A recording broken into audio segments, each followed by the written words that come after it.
members ng team ni Dizon ay mga contractors. Yet, all of these are hearsay. Wala po kayong ebidensyang maipresenta sa amin?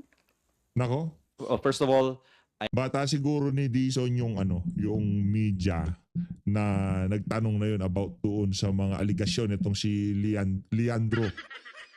I wouldn't want to say that I'm accusing, but that I am asking him to disclose and be transparent on whatever connections he or members of his team might have.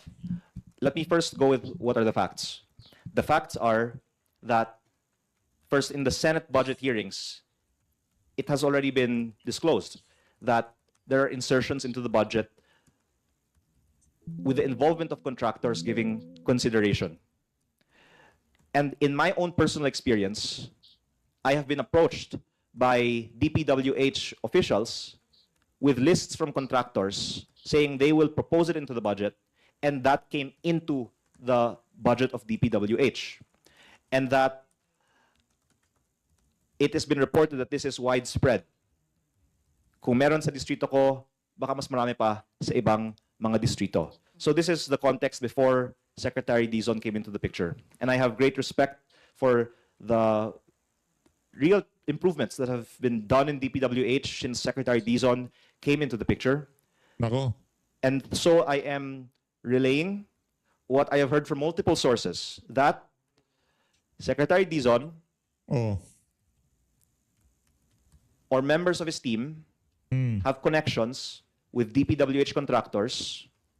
I was told by one source, some in his team are contractors.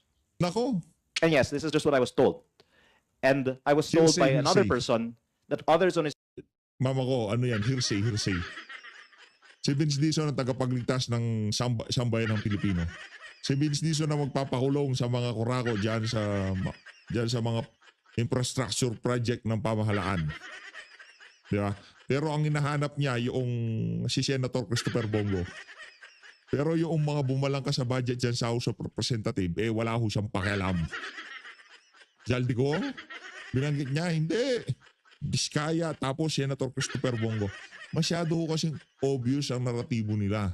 Di ba? Na hanggat maaari, gawin natin ang ating makakaya para maikonekta itong kabalbalan na to sa mga Duterte. Yun ho ang ating nakikita dito. team, even those who are not contractors, Walang yan have been kayo. talking to contractors Nako. at may hinihingi. And maybe after I make this statement, some people can actually come out and say, yes, may hiningi ang mga opisyales ng DPWH sa amin. I say this, of course, sensitively acknowledging that O baka itong mga diskaya ayaw magbigay. Baka advice ng kanilang legal counsel yung mga team nitong si Vince Dizon, nanghihingi sila. Ano bibigyan ba namin? Hindi wag yung bigyan. O bukas makalawa, ayun. Sara Diskaya couple nag-walk out sa ICI. Oh, ano sabi nila? Wala nang state witness sila. 'Di ba? Lahat ng klaseng problema ibibigay na sa mga Diskaya. Di kasi kayo nagbigay. Kung sakali mang totoo sinasabi nitong si Congressman Lian, hindi kay Sec Dizon ha. Kasi meron siyang iskalawag na kasama. Hindi kay Secretary Vince. Hindi sinasabi nang hingi si Secretary Vince. Yung mga kasamahan niya sinasabi nitong si Congressman Leviste. Tuloy mo, Kong. Tuloy mo. Tayo mo tuloy, Kong. Nahihiya ka. O, tuloy natin. we have to work with the DPWH on the budget and on the projects in our district being implemented well. And I hope that this does not get taken personally. And I am not saying this in a political context. I'm saying this from a intent for there to be Ang tawag ho doon late reaction. nawala. reform Yari based on the dito. proposals that I have made for DPWH. Grabe naman But I yan. would summarize everything that I'm saying by saying that I am asking Secretary Dizon, in the interest of transparency, to disclose all of his and his team members' connections, discussions, and interests in contractors and companies that do business with DPWH. Yung next. Alam niyo saan ho tayo nawindang dyan? Yung tipong alam na nagpe-press ko nitong si Leandro Leviste, talagang tinawagan pa siya Marami hong nagpanik dyan sa isiniwalat niya na yan about dito kay Vince Dizon. Tuloy. Next question. Marivic Trinidad of MDT. MDT. Sir, when did you learn about this contractors? And hindi ba ninyo po ito na-raise before the passing of the yun doon sa budget deliberations po of the budget sa House? And have you tried talking to Secretary Dizon in personal po about this? I think all of us have been learning a lot over the past few months about how DPWH works, including from the Senate and Congress hearings. And I have been quite Oo. active in discussions in Congress on proposed lowering of prices, equitable allocation of budget. And as a member of the Appropriations Committee, I have to clear, of course, Yeah. what I say during the budget deliberation process, including in the hearing. I've had a lot of discussions with other members of Congress, but of course, I have to also balance that with respect for the leadership and the committee, and was hoping that my recommendations be taken into consideration. But as you also know, on Monday, citing that the price of the DPWH projects has not been decreased, I voted against the 2026 General Appropriations Bill because, again, I've wanted these changes to be made during the deliberations in the House. When I saw that they were not made, I voted against. And now I am here to share more in hopes na pwedeng ayusin pa ang 2026 budget. Wala ho. Kagaya ng ating itinurad dito sa PH update, wala pa rin hong nangyari dyan sa budget na yan. Diba? As usual, ganun pa rin hong mga kababayan. Kung ano yung kagustuhan ng mga naghaharing uri dyan sa Malacanang, kung paano yung pagmamaniobrang ginawa nitong si Sandro Marcos, nakita nyo ho, yung mga merong individual amendments dyan sa 2026 budget, meron ho ba silang nagawa? Yan na nga ho ba sinasabi natin? Kahit sabihin pa natin na mayroong mga congressman, meron silang mga rinirepresentan sektor o meron silang mga distrito na ika nga maaapektuhan dito sa particular na budget nito at yung mga sinasabi nila ay may kabuluhan. Kung ayaw hong mangyari yan na Malacanang, wala rin ho tayo magagawa dito sa buwisit na sistema na to. Diba? Pagka pinagbutuhan, tignan nyo naman doon kay VP Sara, hindi lang ho siya nagpunta diyan sa pagdinig, diyan sa mababang kapulungan ng Kongreso. Anong ginawa ni Dilima? Anong ginawa ng mga congressman?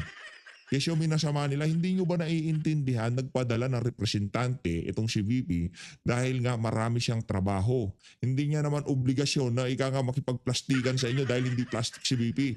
Anong gagawin niyo doon? Sasagutin niyo yung mga tanong nitong si Lida Dilima? Sasagutin niyo yung mga tanong ng mga kamatayan black dyan sa House of Representatives? Mawala naman kwenta ang mga tanong nila, ba't kailangan pasagutin ni VP, di ba? Simple lang naman ho mga kababayan. Kung anong gusto ng mga ni Tambalos Laws, ni Marcos Jr., kung mga kababayan, wala hong mangyayari dito sa bansa na to. Sa manwala ho kahit sa hindi, kahit ano pang sabihin nilang transparency, accountability, wala hong kakwenta-kwenta yung ginagawang pagtatrabaho nitong administrasyon na to para maibalik ang tiwala ng sambayanan kung ano man ang ginagawa nilang proseso sa pamahalaan. Yun ho ang ating sigurado dito. Walang mangyayari dyan. Manuwala ho kayo. Magiging worse pa ho yan. Dahil nahuli na natin sila dyan sa mga unprogram appropriation, nahuli na natin sila sa pang-insertion nila. Sigurado ho tayo 100% bumaba bang budget compare dito sa 2025 tapos 2026. Hindi naman, halos parehas lang. O baka mas malaki pa nga itong 2026. O, kung malaki itong 2026, hindi na bago ang ating budget dito sa 2025 budget. At itong 2025 budget na to, isang damukal ang mga nangyaring korupsyon. Huwag ho kayong umasa dito sa budget natin sa 2026 na ika nga ay magiging malinis ito kagaya ng inaasam-asam ng bawat isang Pilipino. Imposible hong mangyari yan. It is not too late to fix the 2026 budget.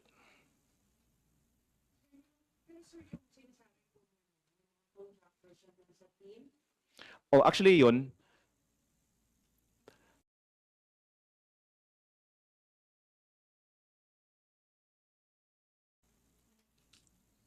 yung may contractor mismo sa team, I just Nako. heard about it a few days ago. Nako, But the speculation that they're talking to contractors, that they're going after the contractors from the time of Secretary Bonoan, but will be replacing them with favored contractors of their own. I think in Philippine culture, that's normal. And in fact, surprising that it hasn't been brought out yet, because that would be the logical expectation, given the serious problems of our system. Again, Secretary Dizon has been regarded as a reformer, and he's done a much better job, of course, than than the one he replaced. But that again, I think because of the public temperature right now, no one should be beyond scrutiny. So I think it's only fair that we give Secretary Dizon the chance to be transparent and disclose if there's any truth to what we've heard.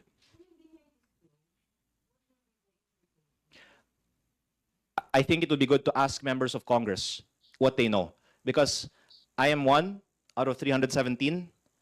I'm sure there's ano ho yan mga kababayan, nagkakagulo na ho kasi sila.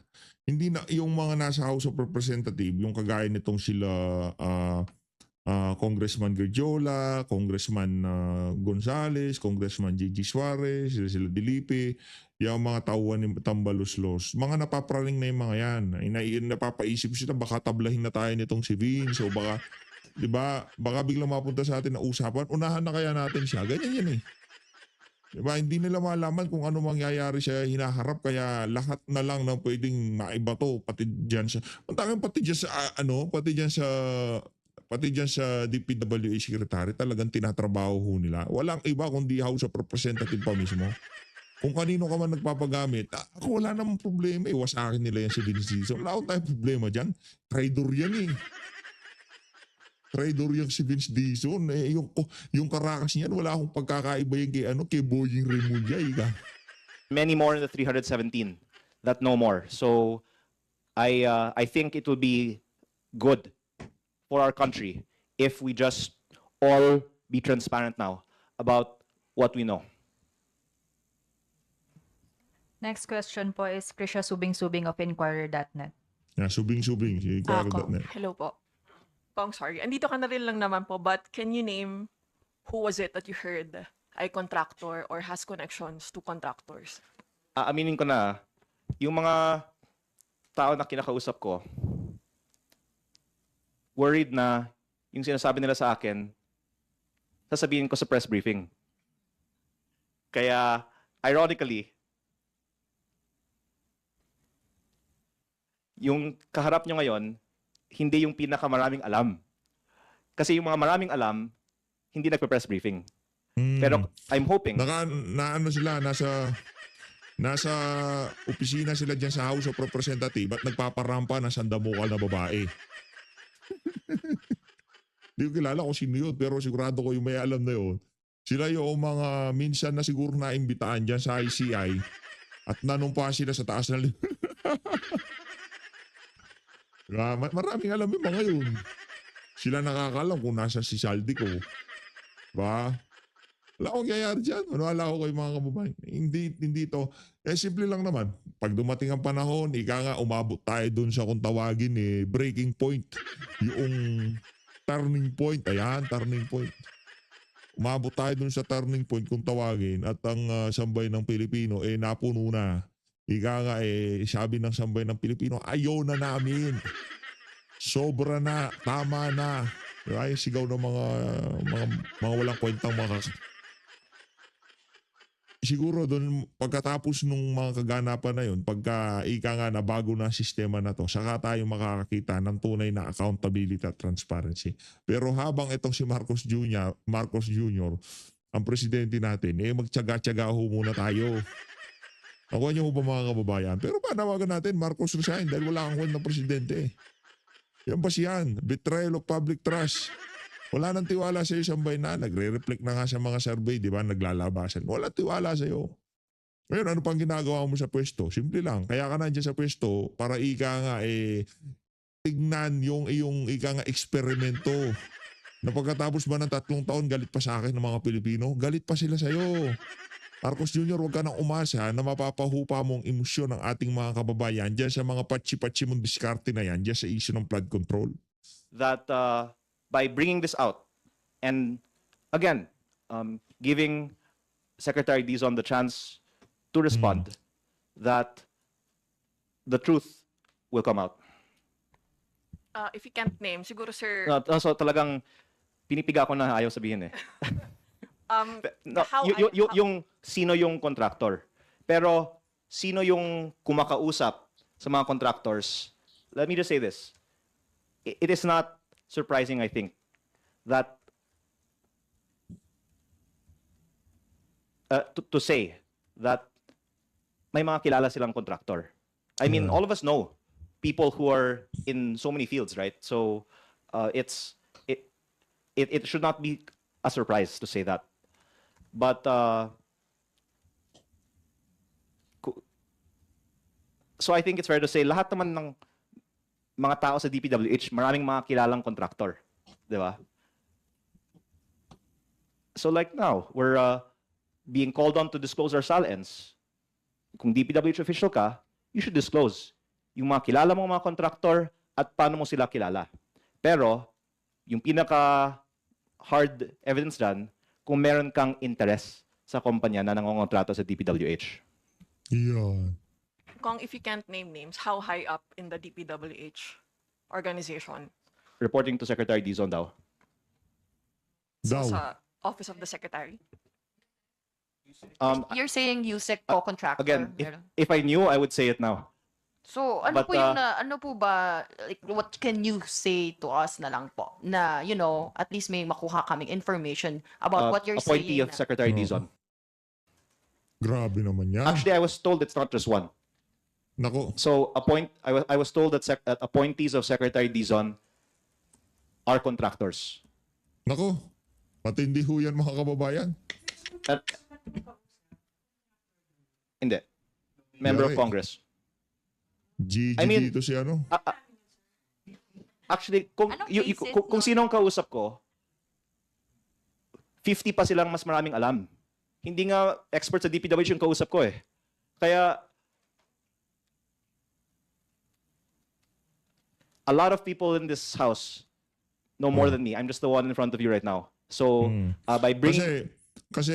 Isa siya sa mga paghihinalaang hindi mamumulitika kung ilalabas niya yan. Guguluhin ho talaga ng kung sino may pakanaan nitong kabalintunaan na to. Lahat ng panggugulo ay gagawin ho niya. Wala ko kayo siya hindi. Yang pagsasalita na yun nito si Lian, nagagamit din siya. Panggugulo ho yan eh. Diba? Sino naman ngayon kredibilidad ang sinisira nila? Yan kay Vince Dizon. Tagal naman kasi nung tumatawag eh. this Tawag out, na. I hope that a lot more information will come out in the coming days on who the DPWH appointees are that are contractors. And again,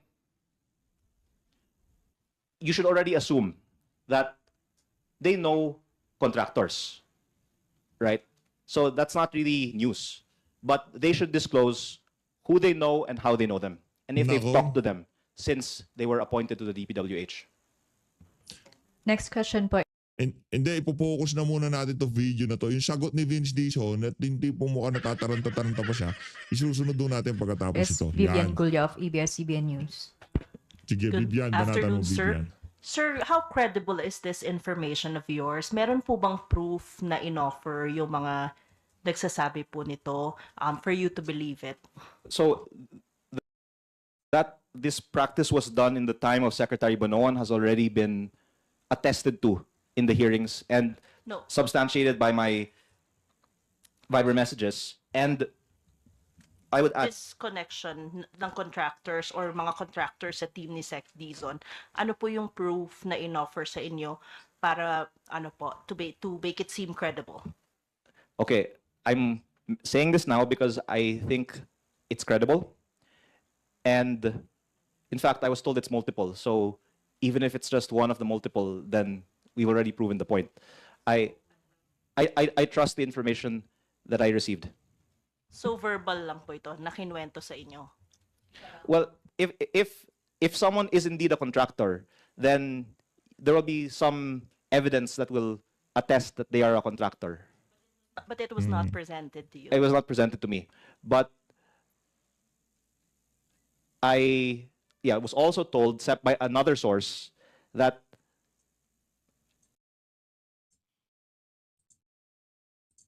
another one of Secretary Dizon's appointees has been asking requests from contractors already. So again, it's more verbal, but from multiple sources.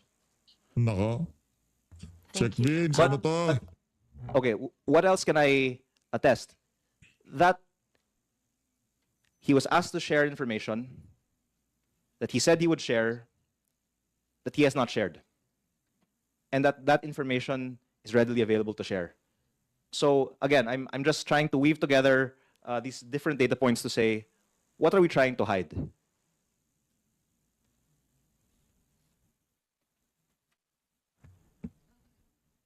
Sir, are you in talks with, Secretary Dizon na nakakausap mo ba siya? Yes. Actually, Anong sabi po niya dito sa mga requests po ninyo? Yung, kumbaga parang ang lumalabas is you're challenging him to disclose everything that he knows. Ano po ba? Mayroon po ba siyang reply man lang sa inyo? well, I wrote an open letter last Monday, which we have not received direct reply to, but the press conference he gave last Friday, I believe, responded to some points, including the lowering of the prices. And again, I would like to thank Secretary Dizon for being a true reformer insofar as he has committed to lower the prices to some extent. We look forward to see by what extent he lowers them. He said in our September 17 budget hearing, where my exchange with him was recorded, that he will lower it by at least 10%. But I think it can be lowered by more. Up to 25, I would say, is reasonable. But if somewhere in between 10 to 25, that will be good. And again, whatever allegations there are, if he lowers them by 25%, he's proving that he's not getting any kickbacks. But I have not talked to Secretary Dizon about his connection with contractors, of course. But I would just confide that every congressman's motive for a DPWH budget hearing is for their district, right? So for my part, I would say I'm saying these things because I want the best for my district. But I also want the best for the whole country and other districts. Because if we lower prices and end corruption, the savings can be shared with all districts. Hindi totoo yan. Anong toko? Huwag na tayo maglokan dito, Congressman Leandro Ligarda Leviste. Ang interest mo lang, para sa politika ha. Wala kayo dito para makapaghatid ng tunay na pagbabago sa ating bansa. Kasi kung talagang gusto nyo maghatid ng pagbabago, mag-umpisa tayo sa pagpapakulong ng mga talagang may sala dito sa iskandalo na to. At kasamahan mo pa yung mga iba dyan. Bakit batang liwaliwanag ng mata mo na tingnan yung mga taga-DPWH, yung mga kontraktor. Kaya nakukornihan lang mo tayo mga kababayan. Huwag na tayo maglokon dito. Kayo ho nagpapakasangkapan sa inyong mga kasamahan dyan na malaki ang pananagutan dito sa usapin na to. Diba? Ganyan, bata pa kasi. Diba? Yung tipong andaling utuin, andaling bulahin.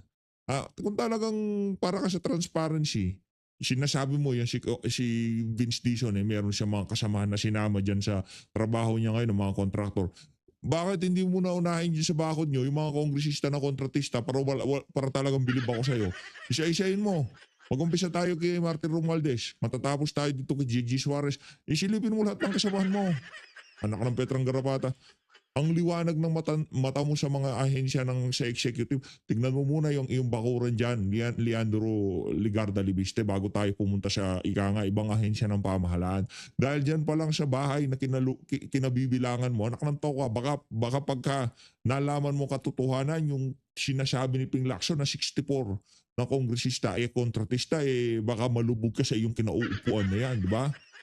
Yung yan talagang puro bulahan na lang nangyari dito sa Sorry, bansa na to. habol ko lang. If you have comment dito sa pag-livestream ng BICAM, will this address yung mga doubts? No, because I think that Congress and Senate are the focus of scrutiny on the DPWH budget. And what I'm saying is the NEP is full of insertions of contractors Aray ko. and other sponsors. Hmm. And the DPWH Office of the Secretary can bear all of this information. So Naku po. whatever you see in the floor of Congress and Senate is only the tip of the iceberg. Yun. The iceberg is in the office of the DPWH Secretary. Naku po. Teka lang. Gawa na yung budget eh. In fact, Di ba pwedeng the iceberg yung nasa mga insertion, yung mga nag-insert na mga proyekto na yan diyan sa NEP, diyan sa National Expenditure Program. Hindi ba 'yon? Yung mga congressman na naglabi diyan sa mga anak ng toka, hindi, politika ho ito mga kababayan. Di ho tayo naniniwala na yung pagsasalita nitong bata na to para sa kabutihan ng ika nga sangkatauhan, di ba? Hindi ho. Na isang malaking kasinungalingan kung ito ang binabandera nitong bata na to. Wala akong kwenta. Nakananto. Kala ko pa naman, hindi ka kagaya ng nanay mo. Pare-pares pala kayo. Mawalang ya kayo. lalong kailangang amendahan ng budget. Dahil dumalabas nga sa mga committee hearings after the budget was devised na may ganito palang mga katiwalian sa paggawa ng budget. So in fact, it's wrong to say that we should not have congressional insertions in the budget. Because if the original NEP has these alleged contractor-sponsored projects, then if we want to reduce corruption, first of all, we lower prices across the board, and then we take out the contractor-sponsored projects and put in the projects that are really needed by our districts, which, again, I'm just being transparent. In my district's case, what we need is classrooms, because I'm advocating for budget based on population, because we have double, triple, quadruple the population of other districts. And if we're only getting the same budget as an average district, then kawawa naman yung mga bata sa aking distrito na kailangan na makipagsiksikan dahil kulang ang budgets na binibigay sa mga malalaking distrito. Next question po, Yanes Capanti of GMA News Online. Good afternoon, sir. Sir, since you mentioned these are appointees of Secretary Dizon, would you say na nagkulang rin siya sa due diligence in vetting these appointees? Actually, you can background check on Google the new appointees in the DPWH and find that there have been allegations of corruption to them in the past. So I think you can do your own research, and it's a bit surprising in the media that this hasn't been questioned yet, because I think our country right now is in need of hope. And we have seen in Secretary Dizon a possible chance for reform in the DPWH. He will truly be a hero if after this press briefing, he will be the one to come clean on all of the connections to contractors of the new appointees in DPWH, and all the times he's been offered, or they have been offered kickbacks, and to lower prices and commit to end kickbacks in DPWH. Nako. Sir, follow-up lang po. So, Wasakan eh, no? Secretary Dizon is aware that members of his team are... Wasakan. Nako, may tumawag.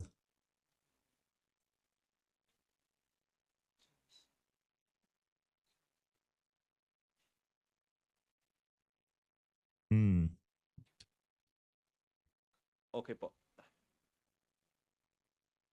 Okay, sir. Nako. Okay, sir.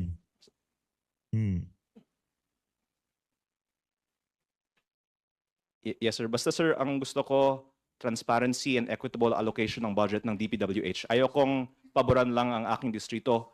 Gusto ko wala ng korupsyon sa buong bansa. Wow, talagang. Pahiro, you know. Pahiro palakpakan naman natin itong si Leandro Libiste. Ibang pambira, Ligarda Libiste. Walang korupsyon, hindi daw, sa kanyang distrito. Brad, naman to ka. Naniniwala pa ba kayo sa mga politiko na to? Ilang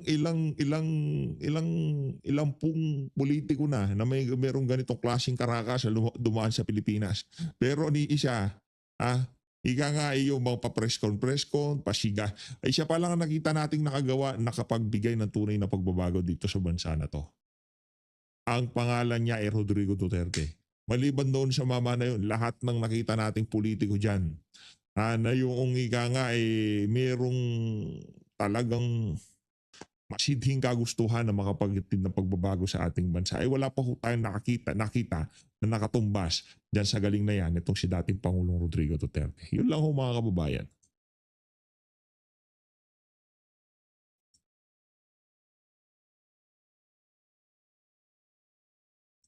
Tuloy ho natin. Yung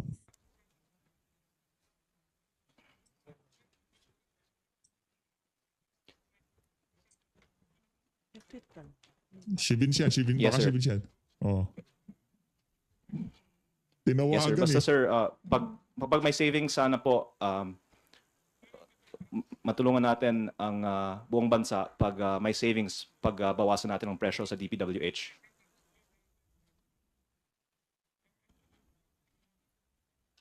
Sinermunan eh. Ano pa yung sasabi mo, Lian?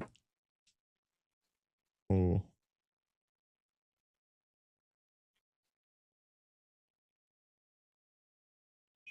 Yes. Thank you.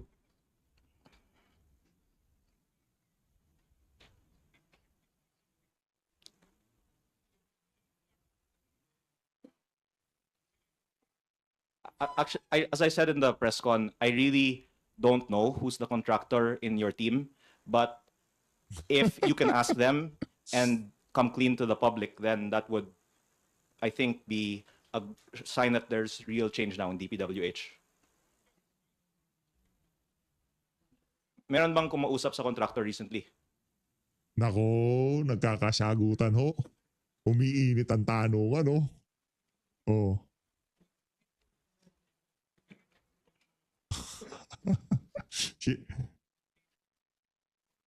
Tanong ko ho sa inyo mga kababayan, sa lahat ng kaguluhan na to, sino nagbebenepisyo? Martin Romualdez Saldico. Ay, nako. Yes, as I said naman po, I have not even been told who in your team is a contractor. I'm just relaying what I heard. Pero I think it's unavoidable na DPWH officials talk to contractors. So maybe Sec Vince can explain what was discussed in those meetings.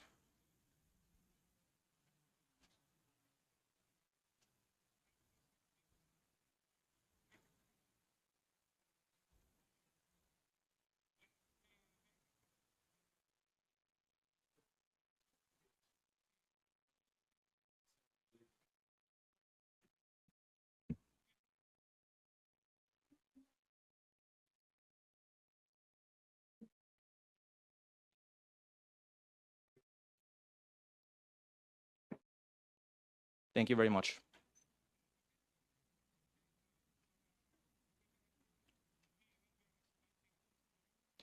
And then pag ibaba naman natin yung presyo, pakita natin na wala tayong pinaprotektahang kita ng contractor.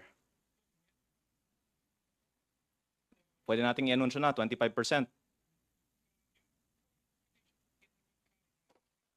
Kino-compute pa.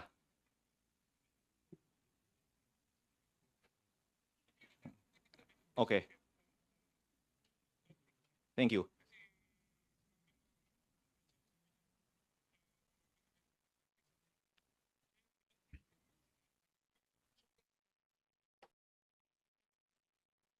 Thank you. Thank you.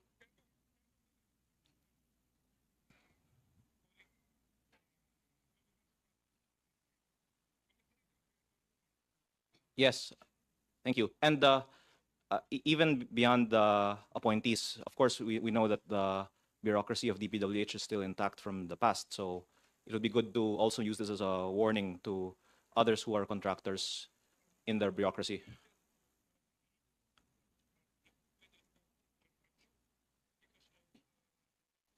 So, the DPWH will do a systematic search of who are the contractors and to make sure that there are no more contractors in DPWH.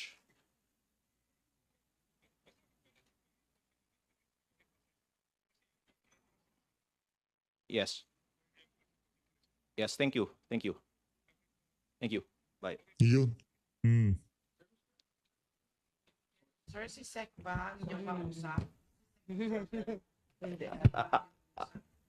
Out of respect for the person, you can derive from my conversation that he is from there and from DPWH. And baka hindi na ako tatawagan pag sabihin ko eh. Pero at least like I can say that their response is kung meron man, tatanggalin nila. Of course, there should not be contractors who work in DPWH. And by the way, this is very widely known in government, but maybe should be known by the public. And the gentleman on the phone just admitted it. Among the regional directors and district engineers, there's so many contractors who work in DPWH because it's logical. If they're giving contracts to contractors, why not set up contracting companies themselves? That's from the DPWH officials themselves. Now, they're saying they will search who among the new appointees is a contractor and remove them. Sir, may commitment ba yung kausap ilalahat nila yung mga kilala nilang contractors? Magiging mga appointees nila? May commitment Hahanap Ako suspecha ko dyan talaga, mga diskaya talaga.